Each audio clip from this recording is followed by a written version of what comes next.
Hey guys, welcome back to our series on digging deep and how we're basically walking through kind of the step-by-step process of understanding the Bible and learning how to read it properly so that we can apply it properly to our lives and stay away from a lot of the traps that modern Christians have fallen into in so many situations. In our first video, we looked at how the Bible is put together and how it's so complicated that it's not just one book, it's actually many books that are written by many different authors in many different locations and many different points in history and even in different languages.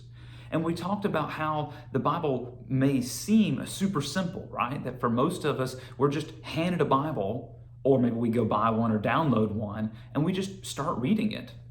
And as a result, we've fallen into this great trap of thinking that anybody can just pick up the Bible and understand everything that's in it.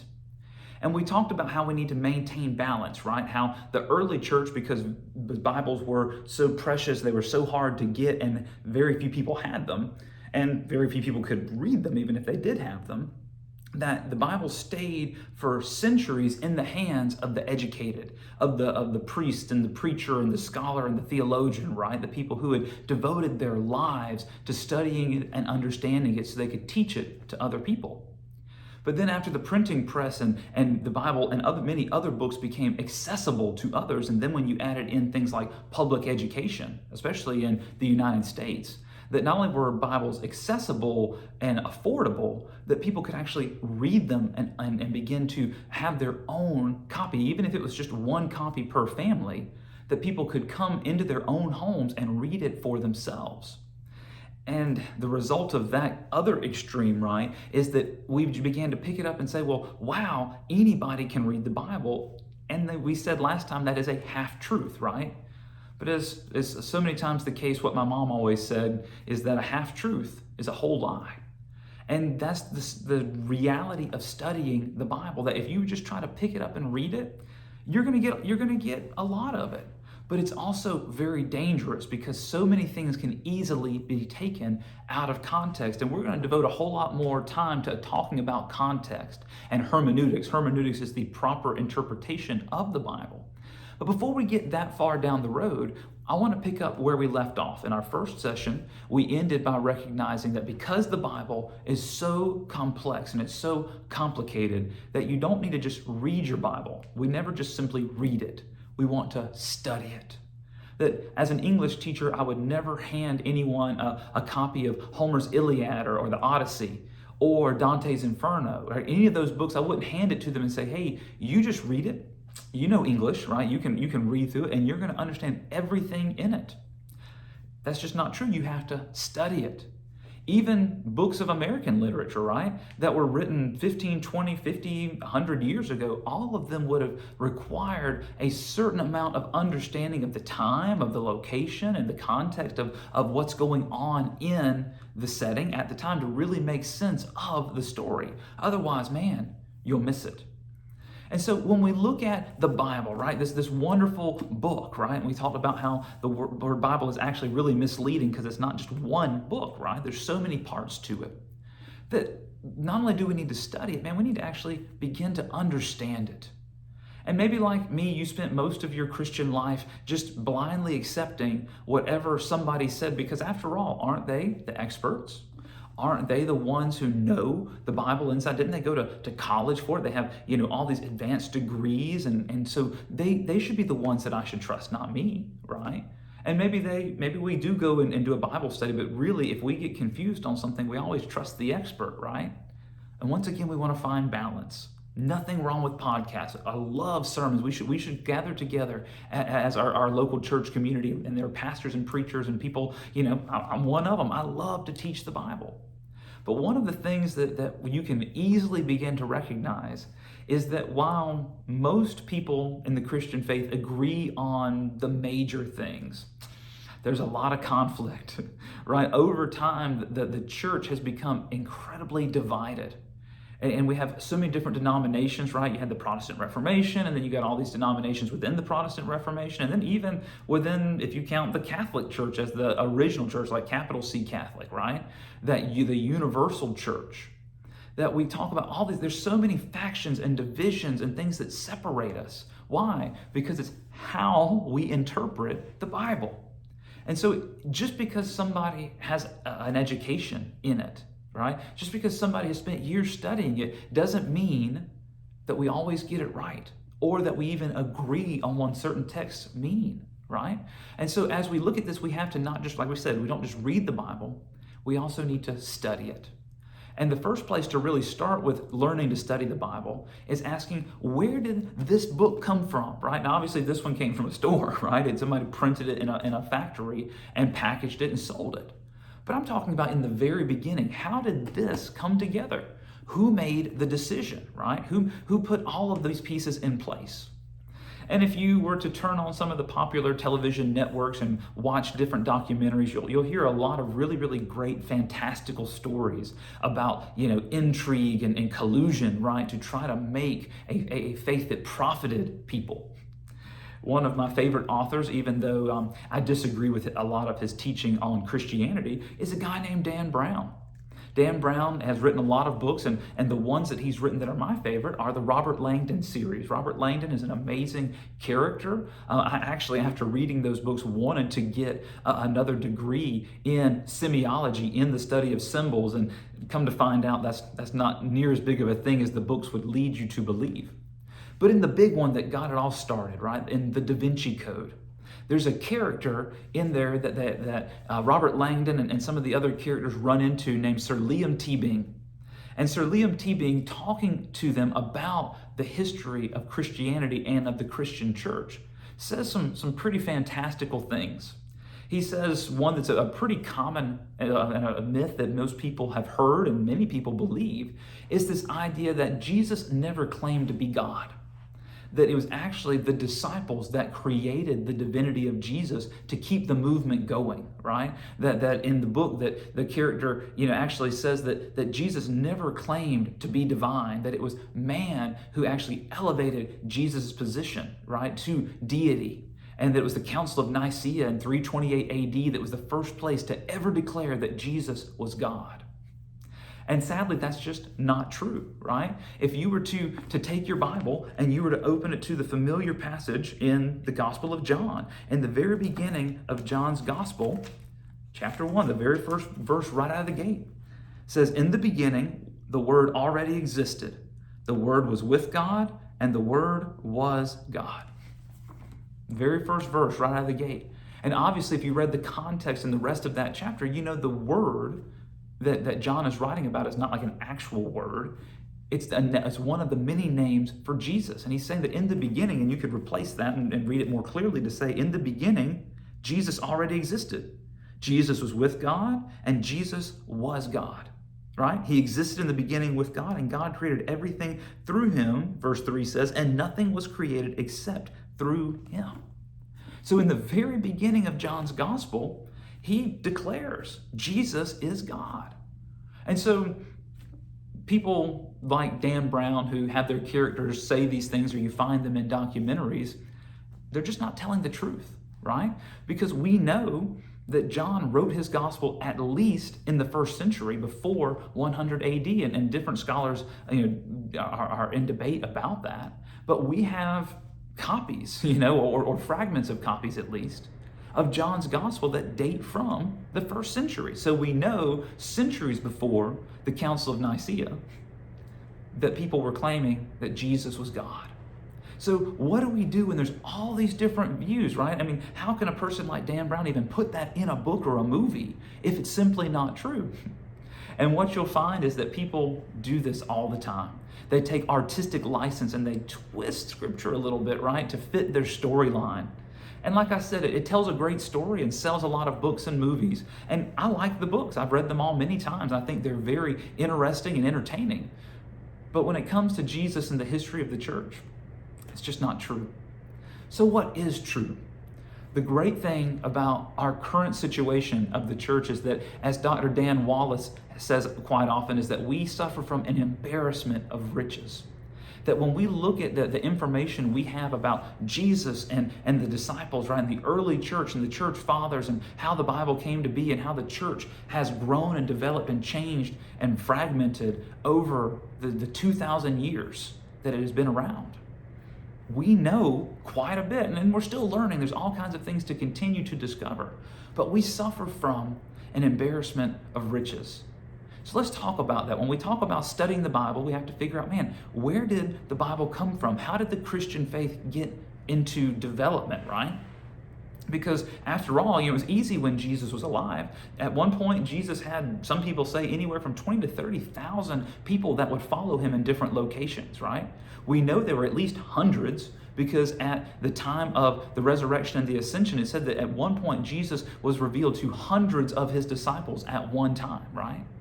And so in this process, we know that it wasn't just the 12 that we normally think of, right? When you think of the painting of the Last Supper, and that there's these 13 people around the table, including Jesus. That there's a whole lot more than just those. That Jesus had circles, right? There was Jesus, and then he had the three, Peter, James, and John, and then there was the 12, and then there were other people, right? There was the 72, and then on and so forth to larger groups. So there were not just 12 disciples, there were hundreds of them. And the great thing about having hundreds of followers is that means there were hundreds of eyewitnesses, people that walked with Jesus, literally, that they were with him from the beginning of his ministry up until the end, and many of them came in at different parts. But they were eyewitnesses to his miracles, to his life, to his false arrest, right? How they accused him of things he didn't do, and they trumped up charges to convince the Romans to execute him, and how he was resurrected. And so as we look at this situation, we recognize there's just so much evidence to the Christian faith.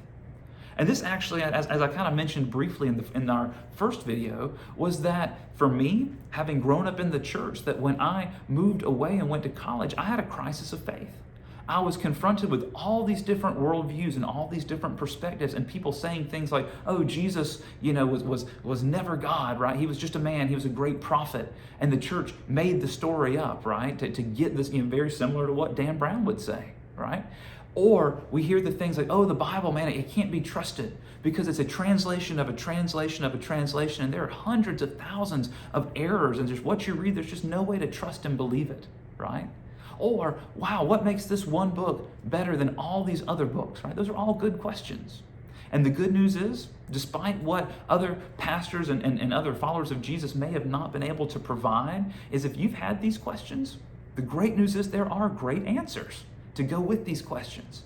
So let's go back to the beginning, right? And let's talk about how the Christian faith was basically formed and how that created the Bible.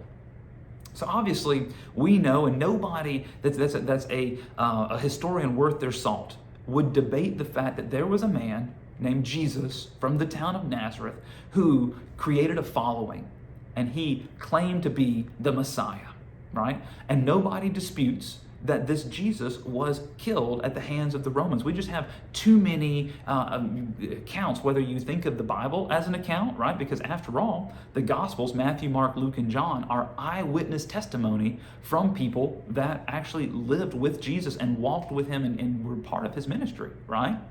But even if you discount those, you say, hey, we can't trust those eyewitness testimonies because, hey, after all, these were leaders in the early church. Then you've got people like Flavius Josephus, right, who's probably the most well-known, and in his writings as a Jewish historian who worked for the Roman Empire to record what was actually going on. He had no dog in the fight. He was not a Christian. And so he wrote about Jesus being crucified and executed by the Romans. And so as we look at this situation, we recognize that Jesus was a real person. He actually existed. He's not some made-up fantastical figure. But here's where the rubber really meets the road. What happened after Jesus was crucified?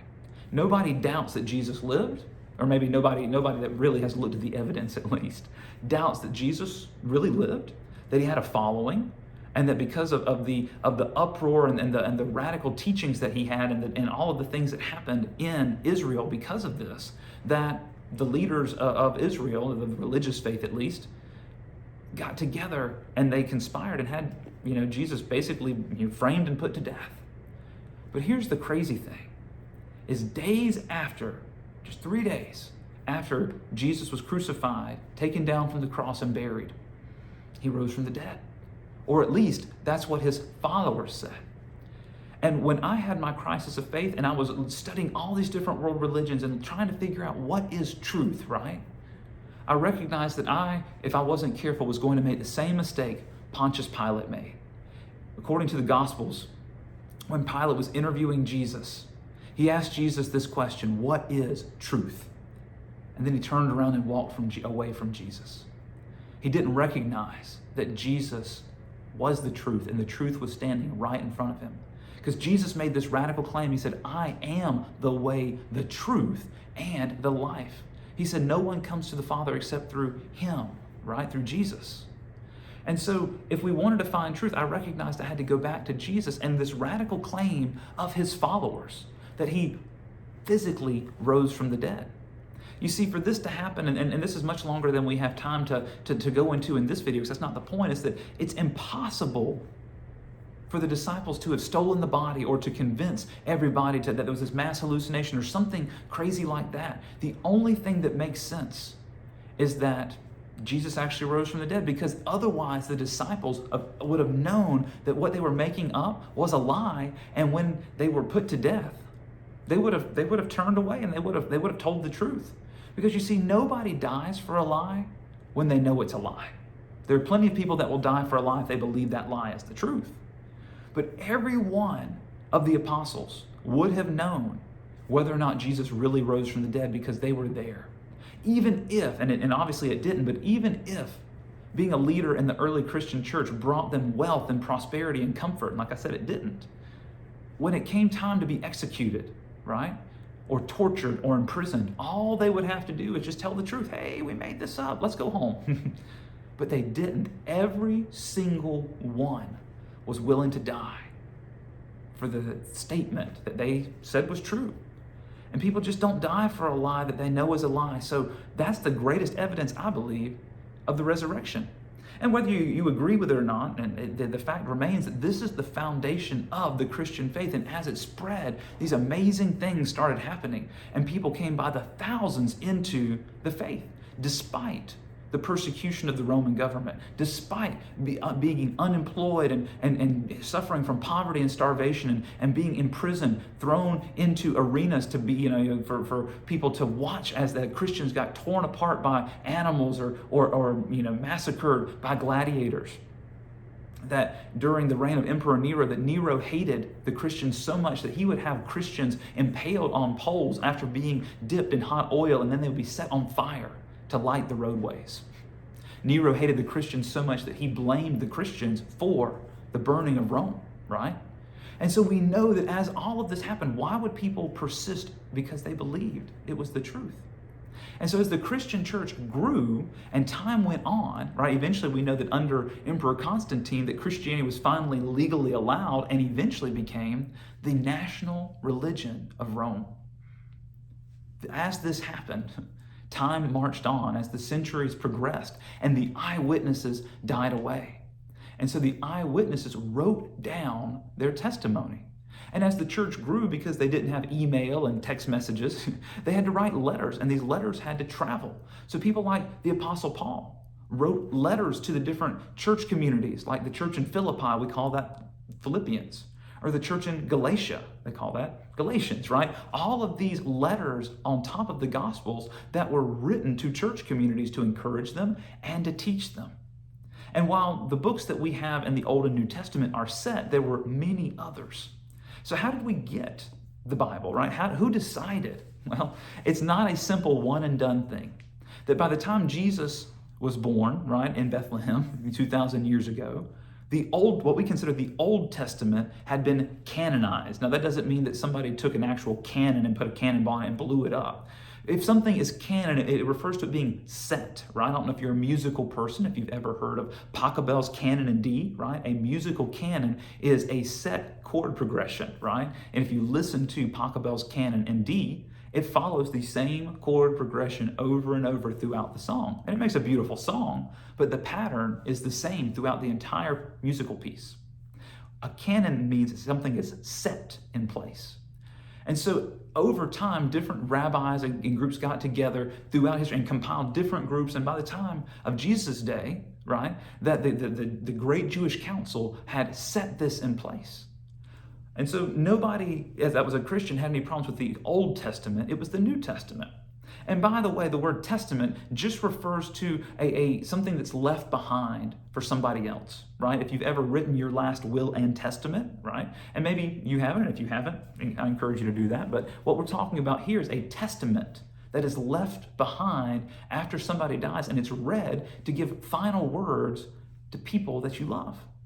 And that was the point, was these were things that were written down to be left behind after the early church leaders died, so that they could be passed on to other people that would come after them. And so that's when we say New and Old Testament. And so as the apostles, right, as they begin to die, that some of them, we tend to agree, and there's dispute over, and pretty much all of this, but the majority of scholars agree that Mark wrote his gospel first, and he wrote down the testimony of the Apostle Peter.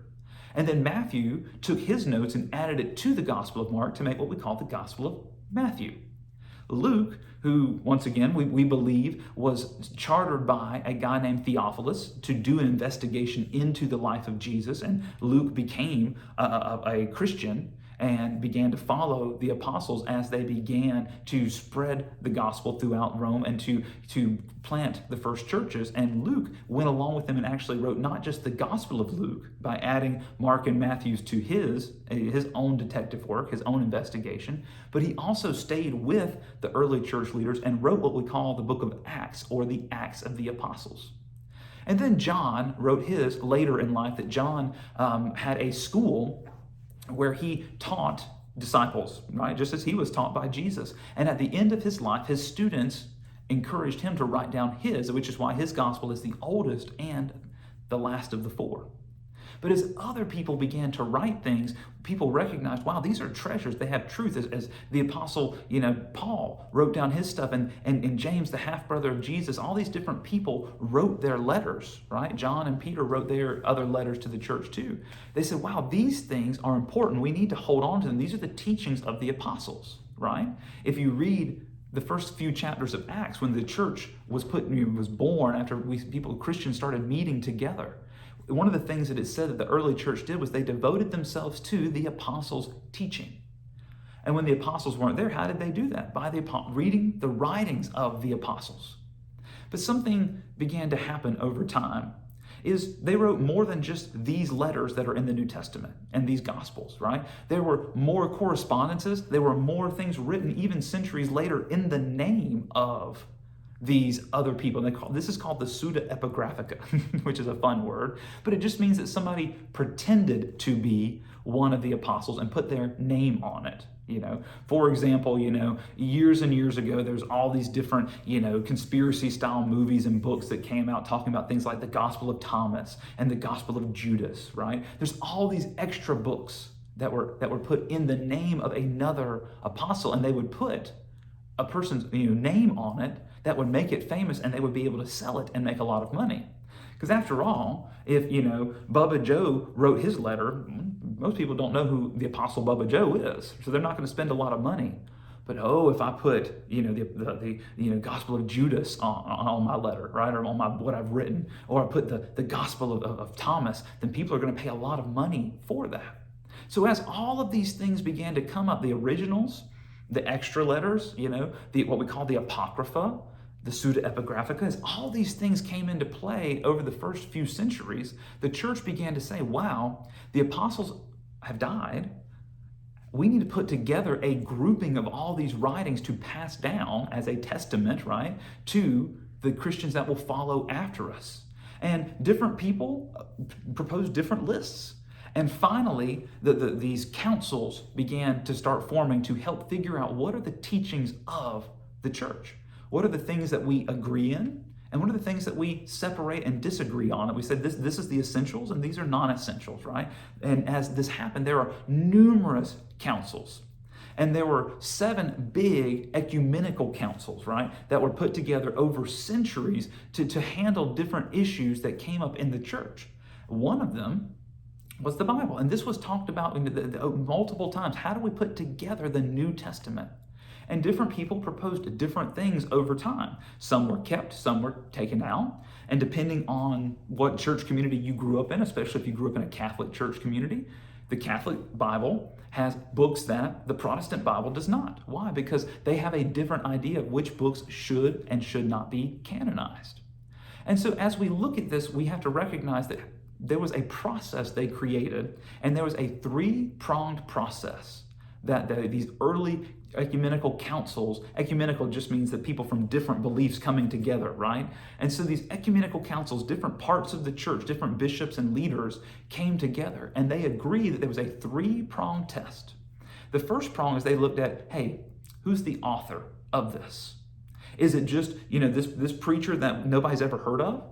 Or was it an apostle? Was it somebody that actually was an eyewitness, right? And so they decided that the author was important. It had to be somebody that was connected to the early church that was trustworthy, preferably even one of the apostles, right? That was the first prong.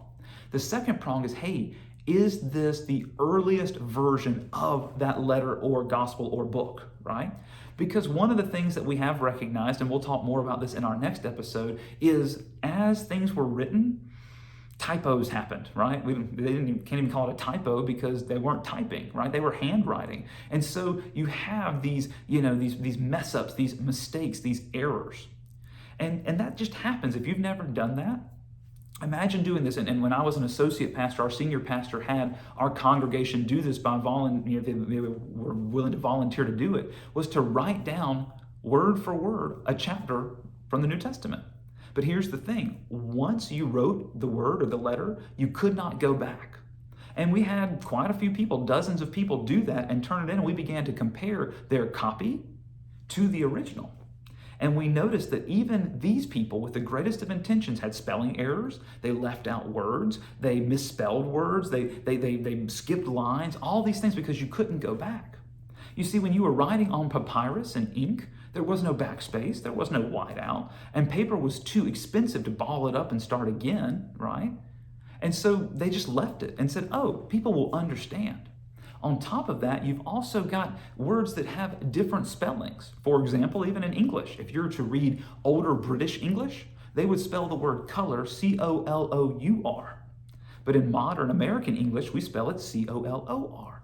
Why? Because it's still the word color, but it's just a different spelling. And so many words had multiple spellings, but we would call these a discrepancy, an error, right? So you had all of this stuff going on and say, well, we want the earliest version because it's the closest to the original. And the third prong is, does it actually teach Christian orthodoxy? The word orthodoxy refers to the practice of the faith, right? And so there were tons of letters that were just like, hey man, how's it going kind of letters. I'm just checking in on you. So using that three-pronged approach, they were able to say these things need to be included. And these other ones, even if they're okay, aren't going to be included because they either aren't from a reputable author, they're not the earliest translation, and they don't teach about the practice of the church.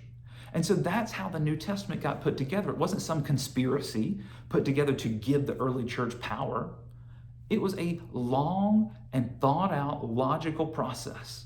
And by the way, you don't need to be afraid of the Apocrypha. You can go online and read it for free. But what you'll quickly realize is that not only are these things not written by the apostles or the early authors, and they're not the earliest copies, many of them teach some pretty odd things or don't even teach anything about the faith at all, right? And so as you read these different things, go and read them, they're out there. But you'll notice why they weren't included. There were good reasons for it. It wasn't some conspiracy. It was a thought out process that took time. And the final one that most historians agree was when the New Testament was officially set was been the Council of Carthage in 397 AD. And so you can go back and check the history. It's all out there. Why am I telling you all this? Because the Bible you have in your hands was put together on purpose with a plan by people that truly were trying to get the basic practices of the Christian faith, even if it cost them their lives, so that it could be preserved and handed down. Now, in our next session, we're going to talk more about why the Bible is trustworthy. Now that we know how it got together, Now we're actually going to talk in our next section about why it's trustworthy. So I pray that this blesses you and encourages you and helps give you some more, trust in your faith. And look forward to our next session together. Be blessed.